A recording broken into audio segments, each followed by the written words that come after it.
Proses penjodohan itu paling menurut saya benar-benar kunci kita meroses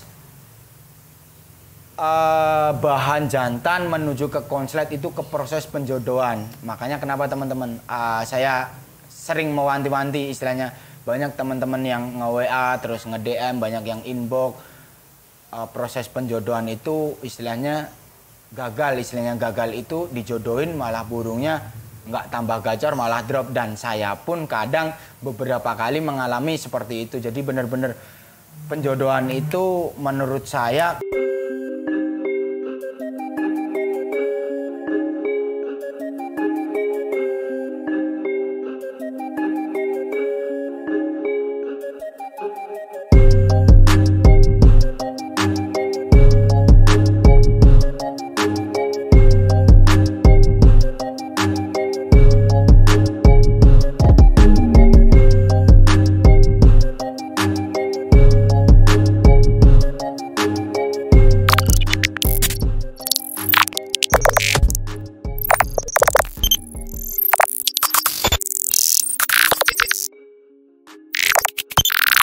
terus setelah proses penggacoran, nah masuk ke proses penjodohan. Nah biasanya nih teman-teman nih, proses penjodohan itu paling menurut saya benar-benar kunci kita meroses bahan jantan menuju ke konslet itu ke proses penjodohan. Makanya kenapa teman-teman saya sering mewanti-wanti, istilahnya banyak teman-teman yang nge-WA terus nge-DM, banyak yang inbox. Proses penjodohan itu istilahnya gagal itu dijodohin malah burungnya nggak tambah gacor malah drop, dan saya pun kadang beberapa kali mengalami seperti itu. Jadi benar-benar penjodohan itu menurut saya klimaksnya kita meroses bahan jantan menjadi konslet itu di proses penjodohan teman-teman. Jadi benar-benar harus kita pahami di titik birahinya, terus titik gacornya, terus apakah udah saatnya penjodohan apa belum, itu harus benar-benar kita pahami.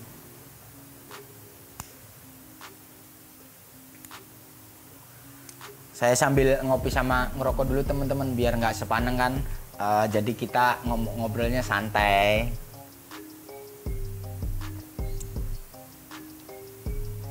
Berapa menit?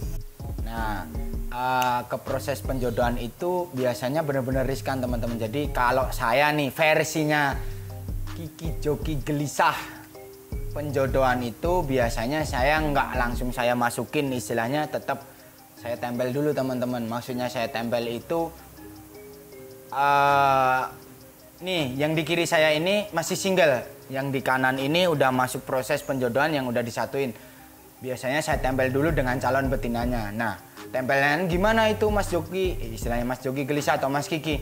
Biasanya saya ambil dari rendengan atau dari susunan itu, saya ambil, saya cariin calon betinanya, saya asingkan teman-teman. Maksudnya saya asingkan itu saya cari ruangan yang benar-benar buat burung cuman berdua, si jantan sama si calon betina. Saya tempel tuh teman-teman. Tapi pola rawatan tetap, istilahnya pola rawatan itu tetap kita ambil, kita jemur bareng-bareng, kita gacorin itu tetap. Tapi nanti bedanya cuman di pola penyimpanan. Nah biasanya kalau pola penyimpanan saya setelah angin-angin, setelah kita gacorin, satuin sama jantan versus jantan kan. Kalau penjodohan saya tempel dulu sama betina itu, jadi disendiriin. Tapi ini teman-teman, ada beberapa proses penjodohan nggak langsung sama betina pun ada. Saya banyak belajar dari teman-teman, istilahnya senior saya, istilahnya banyak lah, nggak perlu saya sebutin satu-satu karena guru saya, senior saya banyak. Saya sharing ke sana ke sini, di setiap kota saya ada guru, istilahnya kan gitu. Proses penjodohan ada yang langsung ditempel betina, ada yang jantan sama jantan. Jadi istilahnya gini, kalau jantan sama jantan biasanya ambil dari rendengan, istilahnya dari susunan itu yang setiap harinya kita tempel di situ, kita ambil loh 2 sangkar itu, terus kita tempel di ruangan yang berbeda. Itu biasanya jantan versus jantan. Nah, ada pula yang jantan versus balibu. Nah, tujuannya apa sebenarnya teman-teman? Itu pun ada tujuannya. Jadi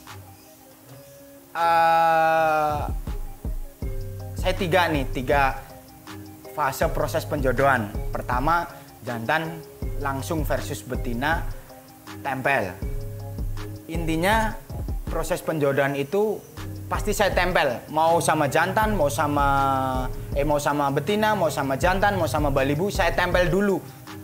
Kita lihat nih perkembangannya seperti apakah ditempel sama tempelannya itu tetap istilahnya tetap gacor, pisah gacor, pisah gacor, pisah gacor. Syukur-syukur malah bisa rubah lagu ke minor, ya alhamdulillah kan, berarti itu rezeki kita. Tetap saya tempel dulu. Kalau grafiknya itu bagus istilahnya, dari hari Senin sampai hari Senin lagi itu grafiknya meningkat istilahnya, dari 1 hari Senin masih 1, hari Selasa 2, terus ningkat aja, berarti burung itu grafiknya bagus. Nah, mulailah kita satuin tuh, mau sama betina, mau sama jantan, mau sama balibu, itu mulai kita satuin. Contohnya kayak yang di kanan saya ini udah versus betina. Kalau ini udah versus betina dan alhamdulillah dipisah udah gacor, tinggal nunggu bocornya sama pasangan. Kalau menurut saya, biasanya kalau emang burung itu udah menuju ke konslet, ditempel pun di ruangan, istilahnya di satu ruangan cuman 2 burung itu, sama tempelannya istilahnya dia udah berani bunyi, udah gacor. Ada beberapa yang udah seperti itu masih saya tempel aja, nggak saya masukin, ada juga di sini. Kalau ini alhamdulillah sama pasangannya udah baru mulai loh teman-teman, belum gacor tapi baru mulai belajar berani bunyi lah, pendek-pendek istilahnya. Tapi kalau dipisah pasangannya udah mulai gacor, nih udah mulai saya satuin seperti ini biasanya. Nah, terus riskannya lagi teman-teman, kalau proses penjodohan udah seperti ini, di kanan saya ini kita terburu-buru masuk glodok. Nah, masuk glodok itu riskannya apa?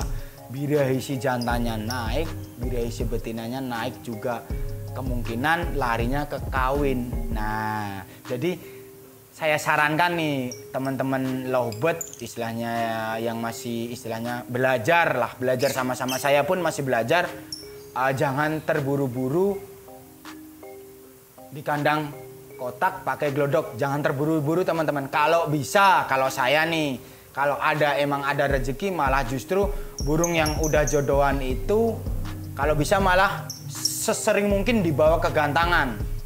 Masih single pun kadang saya bawa ke gantangan, ya sekedar digantang lah, sekedar bawa main lah. Kalau udah ada pasangannya gini mah enak istilahnya, coba kita pisah di lapangan, gimana, bunyi nggak di pedokan gitu, atau dipisah di rumah, gimana nih kita bawa perjalanan nih, bocor nggak nih di jalan nih, nah kan gitu. Sambil kita lihat perkembangannya, pokoknya intinya jangan buru-buru lah istilahnya. Kita sabar aja, kita nikmatin, suatu saat pasti teman-teman, insya Allah kalau kita sabar, kita bener-bener tekun, telaten, insya Allah burung itu bakal ngunci dengan sendirinya. Jadi penguncian burung lovebird jantan itu nggak bisa istilahnya kita paksain, tapi ada beberapa karakter atau tipikal burung yang emang harus kita ambil resiko, mau nggak mau kita beranikan, kita kunciin paksa. Maksudnya kunciin paksa itu masuk glodok, tapi ya tetap harus cabut petel, kita latih kan kayak gitu. Kalau emang burungnya udah gacor, bocor, apalagi udah enak, udah minor kan gitu. Jadi tetap kalau saya masih pakai sangkar bulat sampai bener-bener burung itu kalau bisa malah udah jalan lapangan dulu teman-teman. Itu lebih enak, istilahnya lebih enak untuk memproses penguncian di kandang kotak pakai glodok. Itu lebih enak kalau burung jantan udah pasangan di kandang bulat jalan lapangan. Itu lebih nikmat apa yang kau dustakan teman-teman. Itu lebih istilahnya lebih simpel, lebih enak, nggak takut burungnya drop. Kalau udah masuk glodok, kandang kotak glodok, nggak takut burungnya drop karena udah punya mental lapangan.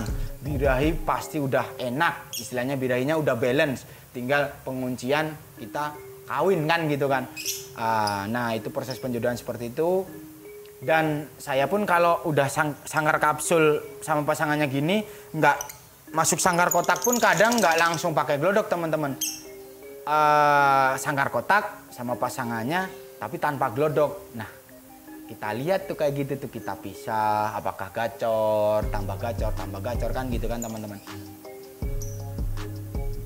Tanpa glodok itu paling ya prosesnya saya nggak bisa memastikan juga, kadang ada yang cepet, kadang ada yang masih meraba-raba gitu, masih lama. Nah emang harus nikmatin prosesnya kalau emang mau bener-bener misalnya kita fokus, kita bener-bener mau cetak lobet konslet itu bener-bener harus yang sabar. Kuncinya di sabar kan gitu. Kalau udah masuk kandang kotak sama pasangannya tanpa glodok udah bocor teman-teman. Ada dulu saya proses itu yang kayak gitu Paseo, terus anak sultan dan masih banyak lagi. Banyak juga bahan-bahan di sini yang udah mulai proses seperti itu, udah mulai bocor tuh sama pasangannya di kandang kotak. Nah kita bawa ke lapangan juga, syukur-syukur jalan kan, walaupun jalannya belum maksimal. Baru tuh masuk glodok, masuk glodok, mulai dia birahi kawinnya, cumbu-cumbunya mulai muncul kan, mesra, kawin pertama, deng, kena tuh kawinnya. Begitu kawin, biasanya teman-teman kalau burung istilahnya apa ya, sepengalaman saya ini teman-teman, burung munci istilahnya apa ya, konslet lah, bisa dikatakan konslet. Kelihatannya itu konslet kalau betinanya udah nelor nih, udah kawin, betinanya nelor, nggak dikasih kawin, jantannya keluar dari glodok bunyi bu, rasanya kayak ketiban rezeki nomplok, kayak ketiban durian rontok. Pokoknya alhamdulillah saya punya burung konslet istilahnya kan gitu. Pasti burung itu tambah gacor, tambah bocor ketika si betinanya nelor. Nah itu kan kalau saya proses penjodohan sama betina nih teman-teman. Nah kalau proses penjodohan sama jantan dan balibu beda lagi teman-teman. Jadi bedanya gini, kalau proses penjodohan jantan versus jantan atau jantan versus balibu, kalau saya nih, versi saya nih, tetap disangkar bulat sampai burung itu dol. Istilahnya dol itu udah cuek, udah istilahnya bunyi aja, jalan lapangan syukur-syukur, tinggal kita cariin betina. Nah bedanya di situ. Jadi ya tinggal gimana teman-teman, apakah mau jantan versus betina atau jantan versus jantan atau jantan versus balibu. Dan itu apa ya, sebenarnya proses penjodohannya sama semua, istilahnya apa ya, proses perawatannya, terus cabut pasangnya sama semua. Cuman menangnya kalau istilahnya ada nilai plusnya di jantan versus jantan atau jantan versus balibu itu nilai plusnya birahi istilahnya si burung bahan calon konslet ini tetap terjaga, maksudnya terjaga kan nggak kena kawin duluan. Karena apa? Kalau jantan versus langsung versus betina, kadang-kadang lemahnya udah gacor, bocor, enak, kena kawin malah drop. Nah kadang-kadang karena emang belum saatnya dikasih betina. Nah plusnya kita jantan versus jantan kadang di situ karena birahinya tetap terjaga. Dia udah birahi mau kawin tapi istilahnya apa ya, nggak dikasih kawin karena jantan versus jantan kan, jadi tetap kegacor aja. Tapi ya tetap kita jaga teman-teman, jangan sampai birahinya over. Istilahnya birahinya over itu terus larinya ke gestang, larinya ke istilahnya tingkah lakunya cabut bulu. Tetap kita harus jaga birahi itu tetap di birahi yang balance ya teman-teman. Nah mungkin cukup sekian dulu pembahasan dari saya, dari bahan, pemilihan bahan, proses penggacoran sampai proses penjodohan. Semoga aja bermanfaat bagi teman-teman Lovebird Mania semuanya. Jangan merasa puas, pokoknya jangan merasa paling bisa, dan saya pun juga masih banyak belajar. Pokoknya kita saling belajar lah. Semoga aja istilahnya apa ya, konten atau apa ya, ini bisa sebut konten yang saya bagikan ini bisa menjadi referensi bagi teman-teman Lovebird Mania seluruh Nusantara. Semoga bermanfaat. Tetap jaga mood, tetap jaga istilahnya apa ya, jaga konsisten dengan perawatan teman-teman semua. Cukup sekian dari saya, Kiki Jogi Gelisah. Semoga bermanfaat, tetap semangat. Salam Cendol Dawet.